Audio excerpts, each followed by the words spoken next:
Hello friends, आज हम बाल विकास एवं शिक्षण विधि के 30 क्वेश्चन मॉडल पेपर लेके आए हैं। आपको यूपी टेट जो 2, 3, 4 जुलाई को एग्जाम है, बाल विकास से 30 क्वेश्चन हमने लिया है। देखिए, बुक से भी रिलेटेड लिया। इसी तरह के क्वेश्चन आपको जुलाई टेट के एग्जाम में प्राइमरी में आपको देखने को मिल सकते हैं। यह पीआरटी बेस्ड बाल मनोविज्ञान की बुक हमने 30 देखिए क्वेश्चन लिया हुआ है। इसको सॉल्व कीजिए, अपने स्कोर बनाइए। आपके सारे टॉपिक मैं आशा करती हूँ कवर हो गए होंगे। तो आप एक मॉडल पेपर से समझ सकते हैं कि किस तरह का क्वेश्चन फिर से एग्जाम में टेट में प्राइमरी में 2, 3, 4 जुलाई को एग्जाम में टेट में कैसे पूछ सकता है। चलिए वीडियो को स्टार्ट करते हैं। अगर मेरे इस वीडियो को चैनल पे नए हैं तो मेरे चैनल को सब्सक्राइब कर दीजिए, मेरी इस वीडियो को एक लाइक कर दीजिए। चलिए स्टार्ट करते हैं। क्या है पहला क्वेश्चन? क्या है पहला क्वेश्चन? है कि मानव विकास का प्रारंभ होता है। देखिए, विकास से पहले ही चैप्टर से इसमें क्वेश्चन पूछा हुआ है। इसी तरह का क्वेश्चन आपको देखने को मिलेगा। इसी तरह के क्वेश्चन आपको पूछेगा कि बाल फर्स्ट पेपर जो होता है प्राइमरी में बाल विकास एवं शिक्षण विधि से ही पूछता है। Child development and teaching method, तो इसका पहला क्वेश्चन विकास से रहता है। जो पहला चैप्टर है उससे ही क्वेश्चन पूछता है। जैसे बाल मानव विकास का प्रारंभ होता है पूर्व बाल्यावस्था से, उत्तर बाल्यावस्था से, शैशवावस्था से कि गर्भावस्था से।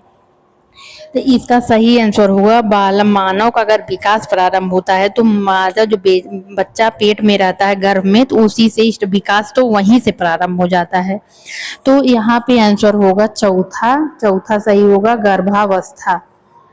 अगला क्वेश्चन है द कंडीशन ऑफ लर्निंग पुस्तक किसकी है? तो कंडीशन ऑफ लर्निंग इंग्लिश में भी देखना चाहें तो आपको इंग्लिश में भी है। कंडीशन ऑफ लर्निंग बुक किसकी है? बीएफ स्किनर, आर एम गेने, आईपी पावलाव, एल थांडाई। तो ये पुस्तक जो है गेने की पुस्तक है, तो आप गेने लगाइएगा। कंडीशन ऑफ लर्निंग मैंने बुक से रिलेटेड एक वीडियो डाला है इसी चैनल पे। उसमें 13 मैंने पुस्तकों के नाम बताए हैं मनोविज्ञान से जुड़े हैं। उसमें से एक क्वेश्चन फिक्स है कि यूपी टेट के एग्जाम में अगर बुक से पूछेगा तो उसी से पूछता है। अगर आप मेरी वीडियो देख लेंगे तो आप ये बुक से रिलेटेड अगर कोई क्वेश्चन पूछा टेट में तो आपसे मिस्टेक नहीं होगा, ये मेरी गारंटी है। मेरे इसी चैनल पे वीडियो पड़ा हुआ है। तो ये हुआ आर.एस. गेने हुआ, इसका आर.एस. गेने होंगे, आर.एस. गेने ने ही इसको दिया हुआ है। अगला क्वेश्चन है कि किशोरावस्था बड़े संघर्ष, पहले ही चैप्टर से देखिए ये भी क्वेश्चन पूछा है। किशोरावस्था बड़े संघर्ष, तनाव और विरोध की अवस्था होती है। ये पहले ही चैप्टर से देखिए, जो पहला बाल विकास में पहले ही चैप्टर से बहुत सारे क्वेश्चन 2, 3, 4 क्वेश्चन आपको मिल जाएंगे। तो फर्स्ट चैप्टर जो बाल विकास का है वेरी वेरी इंपॉर्टेंट है। किशोरावस्था बड़े संघर्ष, तनाव और विरोध की अवस्था होती है, किसका कथन है? स्टेनली हॉल, सिम्पसन, क्रोवन को, जर्सिल्ट। ये कथन स्टेनली हॉल का है। सूक्ष्म शिक्षण से देखिए माइक्रो टीचिंग, जो हम डीएलएड बीएड करते हैं, जो अदर स्कूल में हमारा टीचिंग का करने के लिए प्रैक्टिस करने के लिए लगता हमारा ड्यूटी लगती है।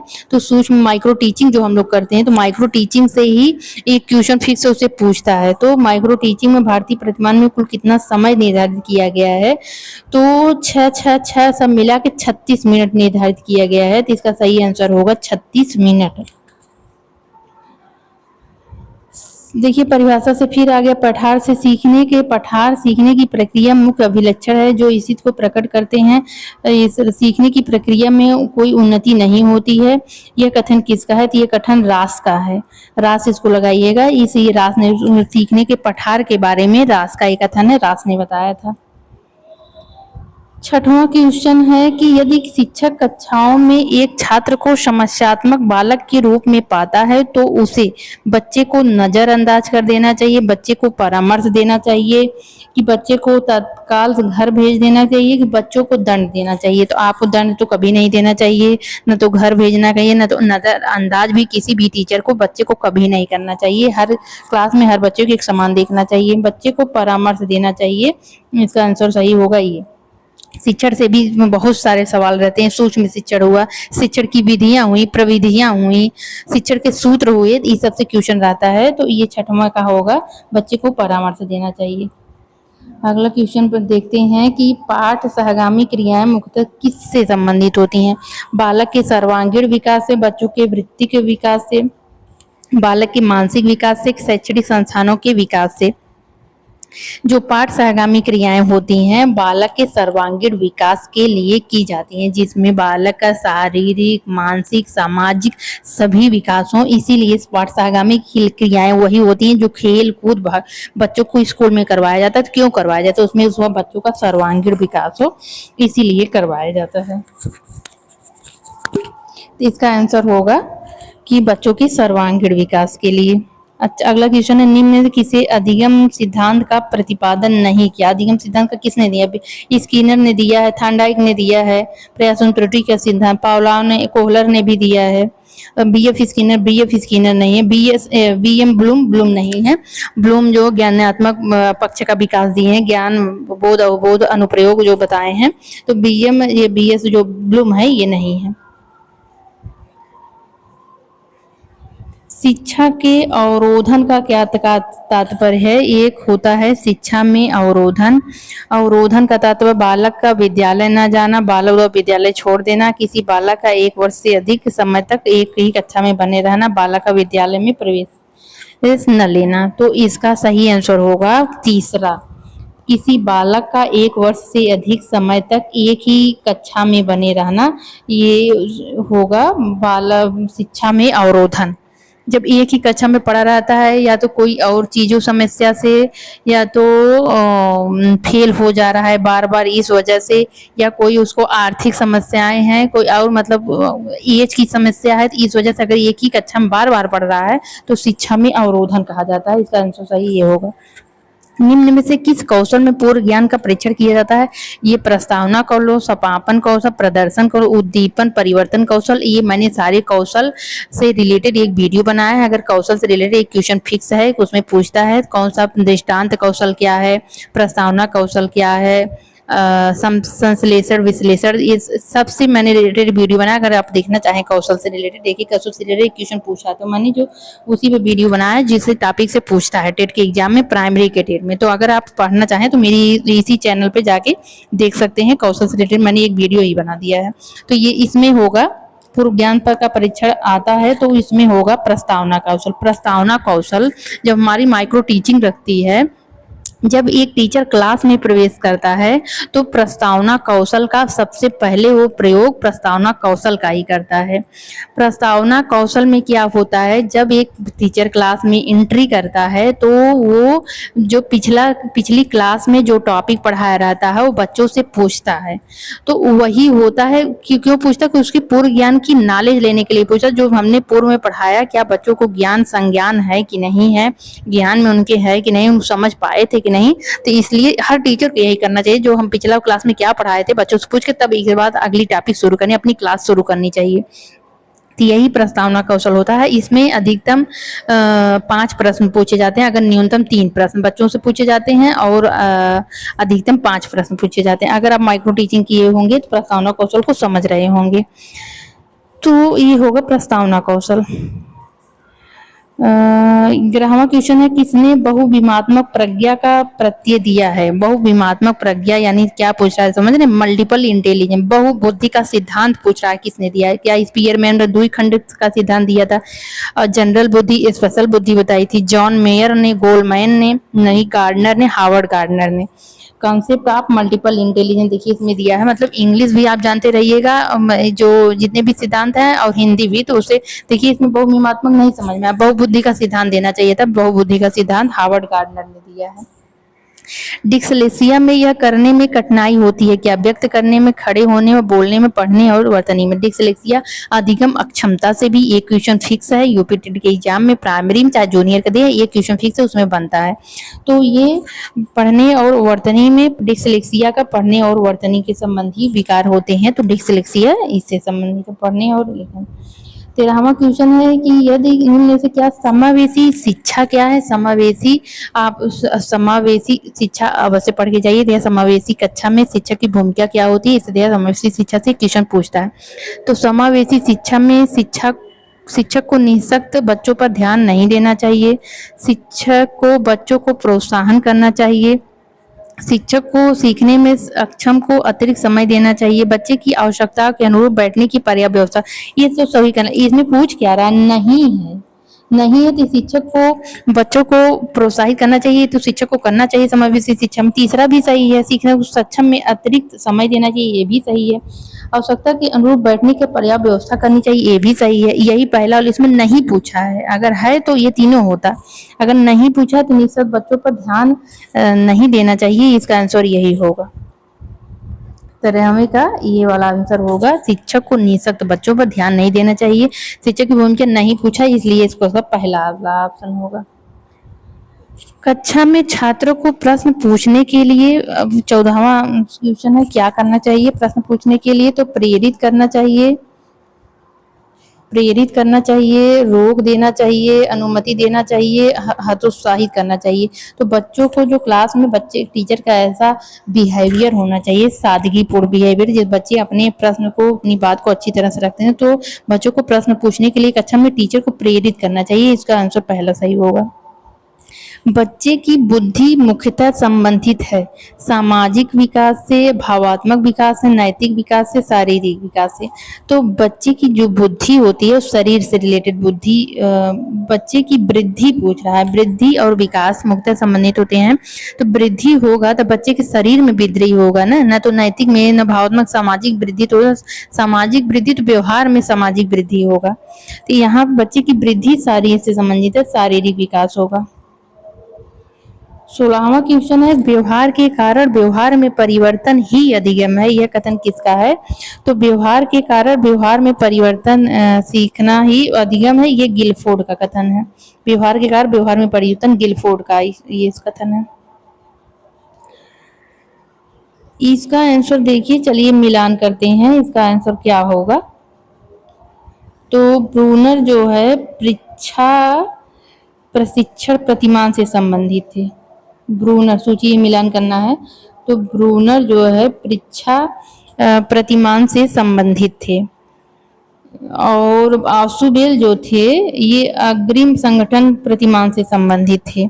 ग्लेजर जो थे बुनियादी शिक्षण प्रतिमान से थे, और ये जो गार्डनर हैं ये साइनेटिक्स शिक्षण प्रतिमान से हैं। इनको देख लीजिएगा, ये अपर बहुत ही हाई लेवल का क्वेश्चन पूछा हुआ था। है ये ब्रूनर का परीक्षा प्रशिक्षण प्रतिमान, आशुबेल का अग्रिम संगठन शिक्षण प्रतिमान, ग्लेजर का बुनियादी शिक्षण प्रतिमान, और गार्डनर का साइनेटिक शिक्षण प्रतिमान। इसको मिला लीजिए, इसका सही आंसर होगा ये चौथा।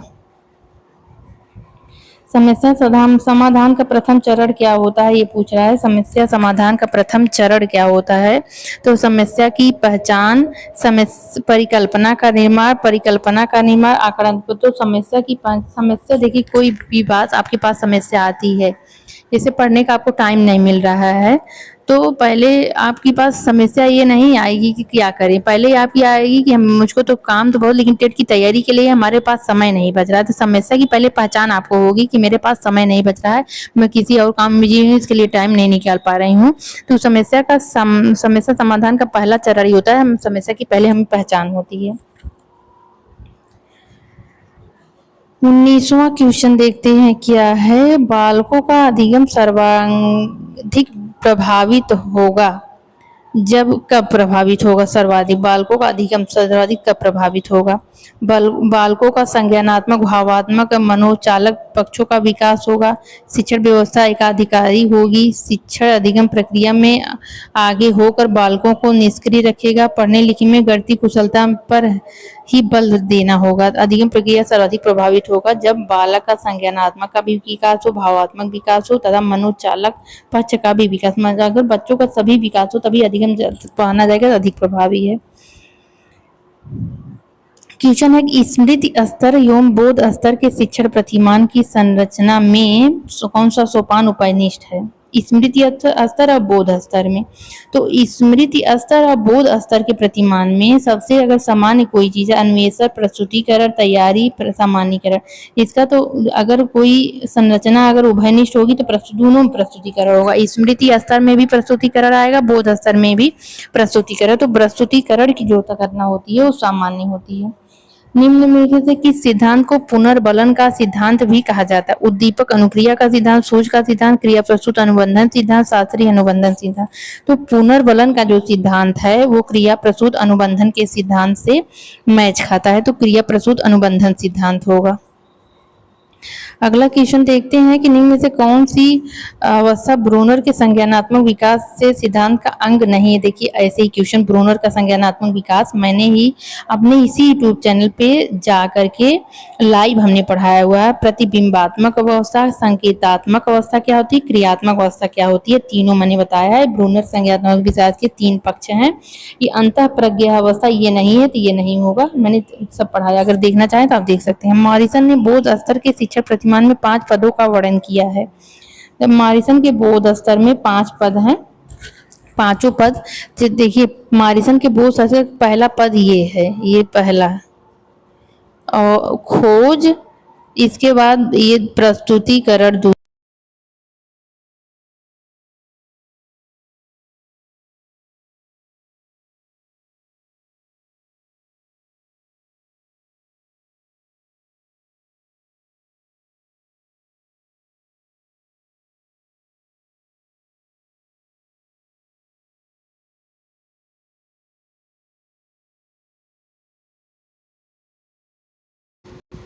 5 स्तर यही है, देख लीजिए।